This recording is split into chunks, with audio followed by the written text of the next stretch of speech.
morning guys. I hope you guys are safe and home, isn't it? So for our previous sessions we see the first lesson book back questions, isn't it? So for today's sessions we are going to see the second lesson book back question, okay? So second lesson current electricity. Okay. So the first question, why current is scalar? Why current is scalar? Page number 86. Page number 86. One note is there, in left hand side corner note is there, in which you mark it.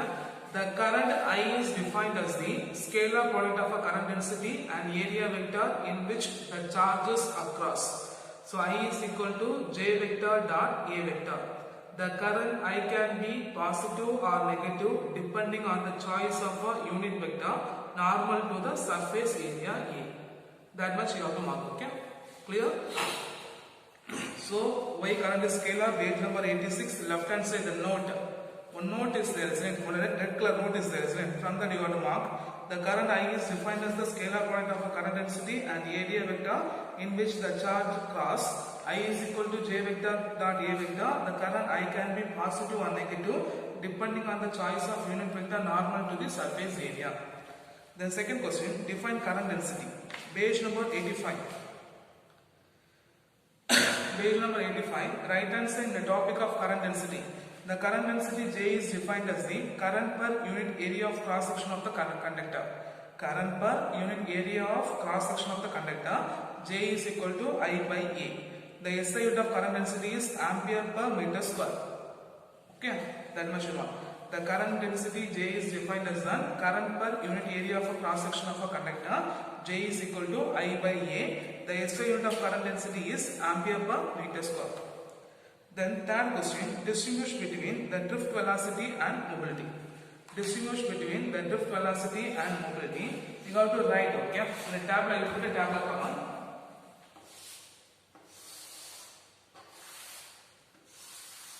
In the first, you put a heading, drift velocity.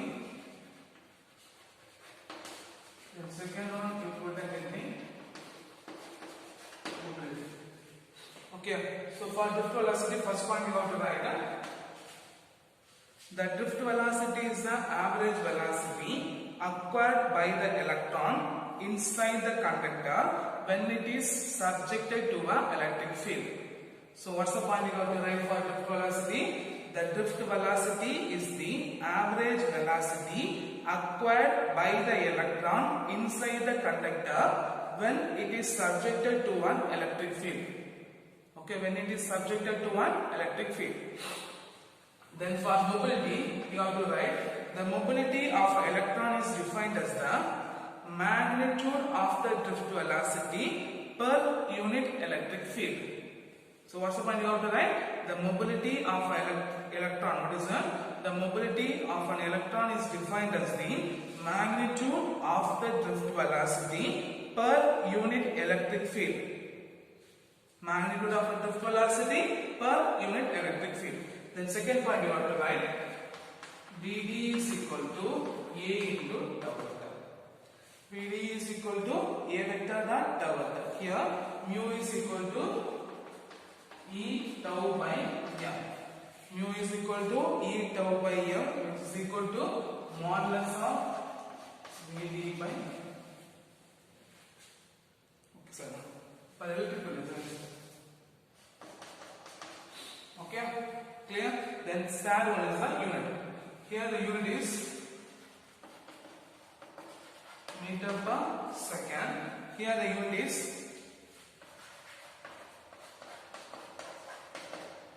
meter square per voltage per second. Meter square per voltage per second.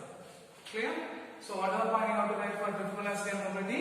For drift velocity you have to write drift velocity is the average velocity acquired by the electron inside the conductor when it is subjected to an electric field. Then for mobility, the mobility of an electron is defined as the magnitude of a drift velocity per unit electric field. Here Vd vector is equal to A into tau, mu is equal to E tau by m, which is equal to Vd by modulus E vector. Unit is meter per second, the unit is meter square per volt per second. Okay, clear? Then fourth question, state the microscopic forms of Ohm's law. Page number 85. Page number 85.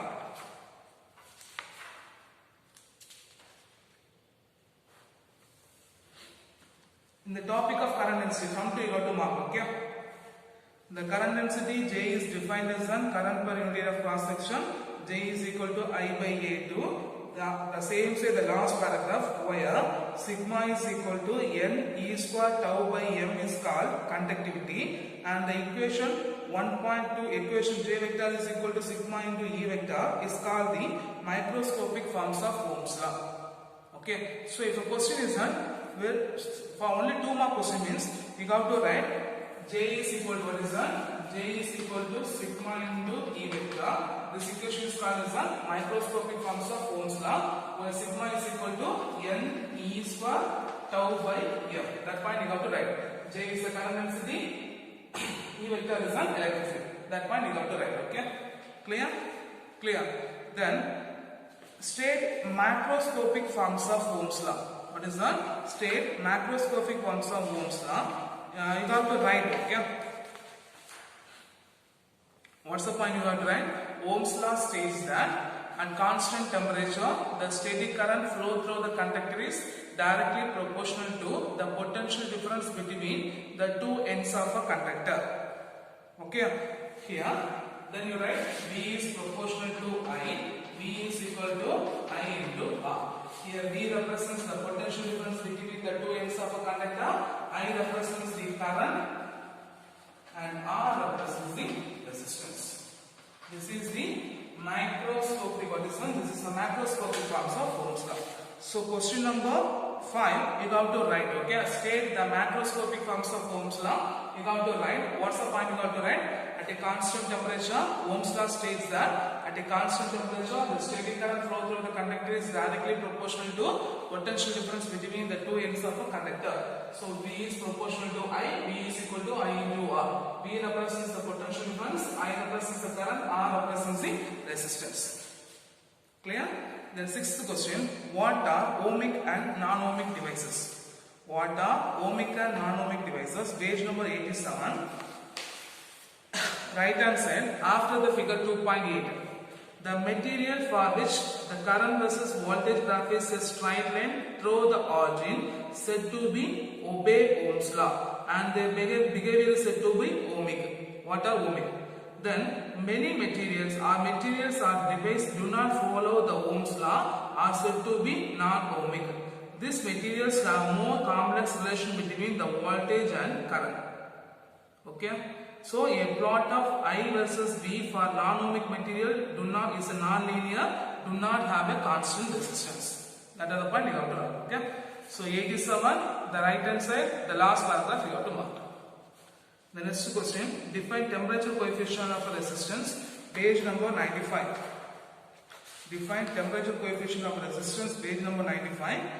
In bold letters are there, isn't it? It is defined as the ratio of increase in resistivity per degree rising temperature to its resistivity at T0. Then you mark the expression alpha is equal to rho T minus rho 0 by rho 0 into T minus T0. So del rho by rho 0 into del T. Del rho is rho T minus rho 0 is the change in resistivity for a change in temperature. Del T is the T minus T0. Its unit is per degree Celsius. That much you have to mark. Okay. Clear?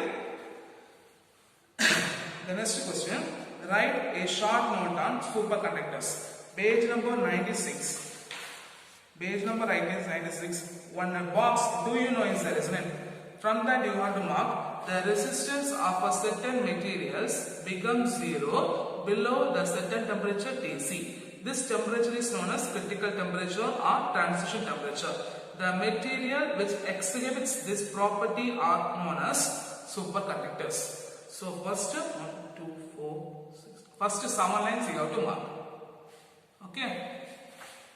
The next question, what is electrical power and electrical energy? What is electrical power and electrical energy? For electrical power you have to mark, for electrical energy you have to write. Okay. For electrical power,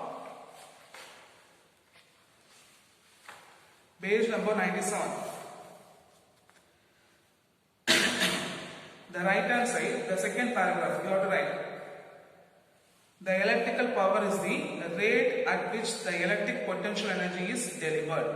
So P is equal to du by dt, V into dq by dt, V is equal to V into dq by dt, I is equal to dq by dt, so P is equal to V into I. That much you have to write. So the electrical power, what is that? The electrical power is the rate at which the electrical potential energy is delivered. So P is equal to du by dt, V into dq by dt, V into dq by dt, so dq by dt is equal to I, so P is equal to V into I. Then energy, you have to write, okay? Right? It is the, electrical energy is the total work done in maintaining an electrical current in an electrical circuit for a given time. So what is electrical energy? Electrical energy is the total work done in maintaining an electrical current in an electrical circuit for given time. So you have to write W is equal to, what is that? W is equal to P into G, power into time. So we know V I G, which is equal to I square R into G. This much you have to write, okay? So electrical power you mark in a book, electrical energy you have to write. What's the point you have to write? Electrical energy is the total work done in maintaining an electrical current in an electrical circuit for a given time. So W is equal to Pg, which is equal to Vit, which is equal to I square Rt. Okay. The next question.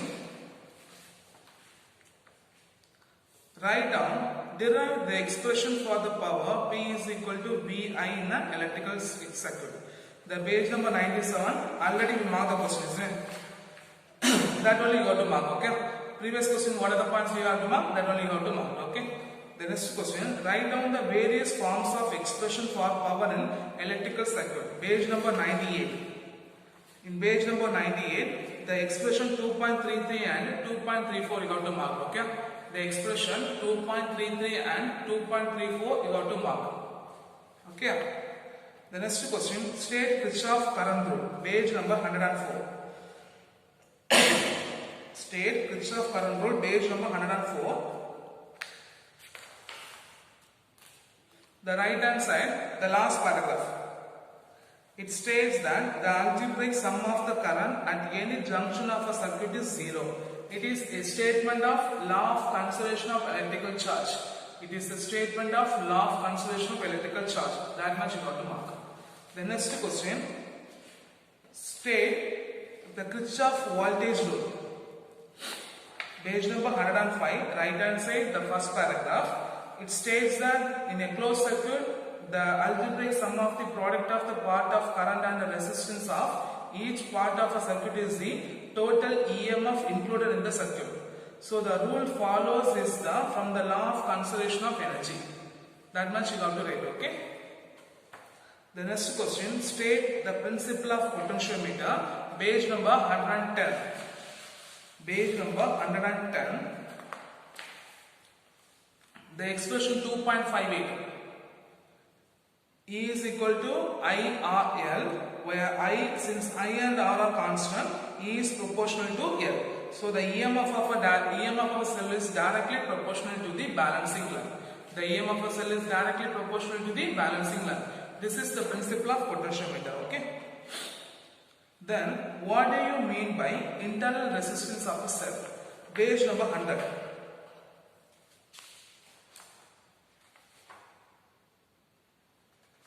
So, what do you mean by internal resistance of a cell, isn't it?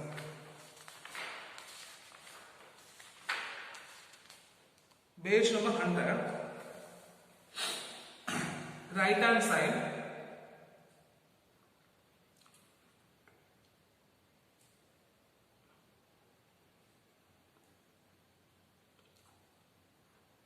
The sixth line. In reality is there, the next line mark, okay? The battery is made up of electrodes and electrolyte. So there is a resistance to flow of charges within the battery. This resistance is called internal resistance R. So what's the point you have to write down? Page number 100, right hand side, the first paragraph, 6th line. The battery is made up of electrodes and electrolyte. There is a resistance to flow of charge within the battery. This resistance is called internal resistance R. Okay. The next question. State Joule's law of heating. Page number 112. Page number 112. In the expression 2.68, H is equal to I square RT. Then you mark the point, next paragraph, third line. It states that the heat developed in an electrical circuit is due to the flow of current varies is directly as the square of current, the resistance of a circuit, the time of the flow. That much you have to mark, okay? The next question, what is Seebeck effect? What is Seebeck effect? Page number 114. The right hand side, the first paragraph. Seebeck discovered that in a closed circuit consisting of two dissimilar metals, when the junctions are maintained at different temperature, an EMF is developed. The current that flow due to the EMF developed is called thermoelectric current.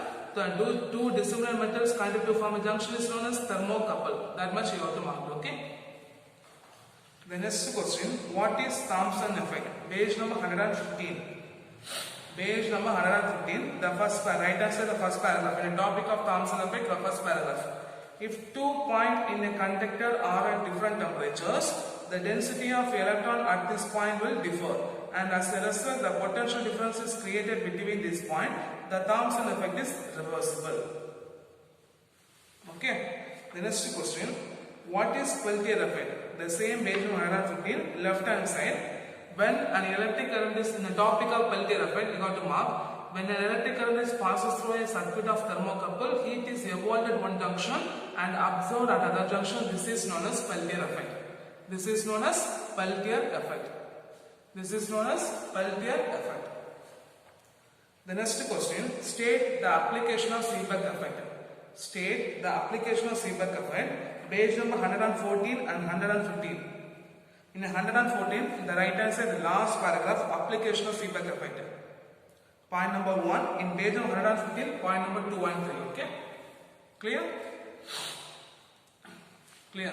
So short answer questions are over. The next one is the long answer questions. Okay? Describe the microscopic model of current and general the form of Ohm's law. Page number 85 and 86. Page number 85 and 86.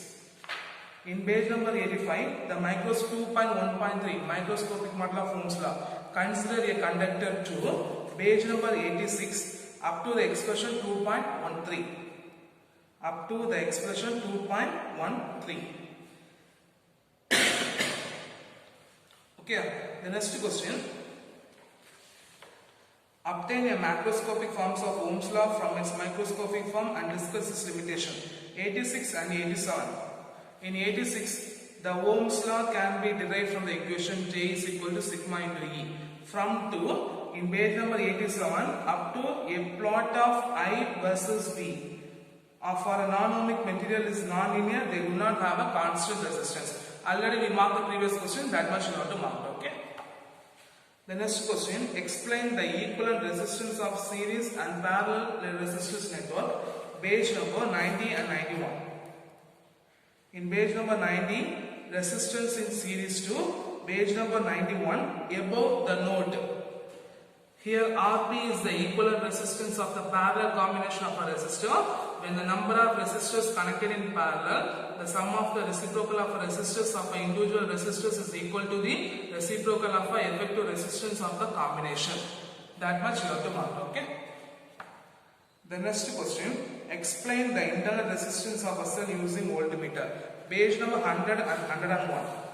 Page number 100 and 101. In page number 100, determination of internal resistance, one topic is there. From 2, the EMF of a cell is measured to page number 101 above the example 2.17. I square R is less than I square capital R, and almost entire power is delivered to the external resistance. That much you have to mark. Okay. So based on 100, determination of internal resistance from a topic, the EMF of a cell side 2, page number 101, above the example 2.17. The next question, state and explain Kirchhoff rules. Page number 104, 105, 106. Page number 104, 105, 106. In page number 104, you mark the Kirchhoff first rule. Okay. In page number 105, you mark the Kirchhoff second rule. Okay. Then page number 106, above the example, Kirchhoff voltage rule has applied only when all the current in a circuit reaches the steady state condition. That much you got to mark. Okay. The next question. Obtain the condition for bridge balance in Wheatstone bridge. Page number 106 and 107. 2.5.3, an important application of Kirchhoff rules to page number 107. Above the do you know is there, isn't it? Above that. This condition for bridge balance, this is the condition for bridge balance. Okay, only under this condition, galvanometer shows the null diffraction. That much enough, okay? Clear? Otherwise, the last one also you have to, if the three of the resistance are known, the value of the unknown resistance can be determined. That much you have to mark, okay? The next question, explain the determination of an unknown resistance using meter bridge. We didn't take this topic, isn't it? So when we are back to the school, we will teach this topic, okay? Page number 108 and 109. 108 and 109. In 108, from the topic meter bridge to, in 109, above the example 2.25, rho is equal to P into pi A square by L. That much you have to mark, okay? Then last question, how the EMF of the two cells are compared using potentiometer. Page number 110. 2.5.6. 110 and 111. 110, 2.5.6. Comparison of EMF for two cells with the potentiometer. To compare the EMF for two cells to, in page number 111, by including the first paragraph, by including a rheostat in the primary circuit, the experiment can be repeated several times by changing the current flow through it. So we finished the first lesson book back questions. Okay, so you should be learn, and you should be learn very clearly for this section, for this lesson, based on which comparison of EMF of cell, internal resistance using potentiometer, resistance in series and parallel, cells in series and parallel, then cells in series and parallel, the principle of potentiometer, meter bridge, and microscopic and macroscopic forms of rules. These are the very, very important questions. Kirchhoff rules, they can ask for a 3-mark question, or they can ask for a 2-mark, 3-mark questions or 2-mark questions, okay? So you should be learned very clearly, okay? Thank you guys.